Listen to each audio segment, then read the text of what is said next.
15 жылдыкты белгиледик. Ошондо 16 миңден ашык аял кайрылыптыр бизге. Эми жыйынтыгын чыгардык да. Өзүбүздө 12 күндөн 18 күнгө чейин эле.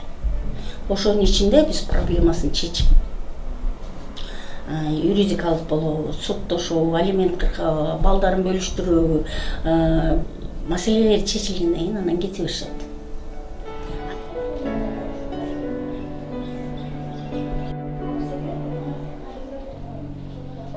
Бул жерге тамак жасашат. Тамак жасап жешет. Анан кийин бул жерге кир жуушат. Автомат. Анан бул жерге идиштерин жуушат. Бул жерге тамактарын коюшат. Бул жерге жуунушат. Бул жерден жуунушат. Ысык суу, муздак суу, мына Аристон коюп койгон ысык суу, муздак суусу бар. Атайын мында өзүм койгон, мына жерде обстановканы дагы өзүм жасаттырганмын, ойлонуп эле. Бул жерде эч кандай андай нерсе жок болчу. Кумду да ташып көтөрүп келип, кирпичти дагы ташып көтөрүп келип, неме кылганбыз. Бул 10-чу жыл болчу. Анан ошо бирөө зордуктап койгон, анан келген бизге психологиялык колдоо көрсөтүп, анан эметип, соцработник менен жатып, анан терезеден нары көздөп анан секирген.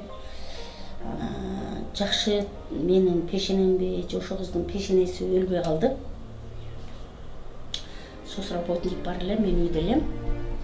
Түнү звонок болуп калды. Ошондо ошол звоноктун үнү мен жүрөгүмө жөн эле мыкт менен кадагандай кадалат да. Жанып талашып келсем скорый салып аттыр. Келип эле көзүн карасам көз кыймылдап аттыр. Ничего, тирик экен дедим да. Анан кийинки следствияларды айтып берерсиң да эми. Бул жерде бир кызды мен 2,5 жылдан бери багып жүрөм. Ата энеси дагы жок, мисалы үчүн. Орус кыз, сүрөттү абдан сонун тартат.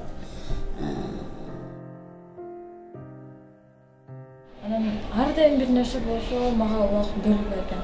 Сүйлөдүм менден ар дайым мен окуудан келсем сурайт.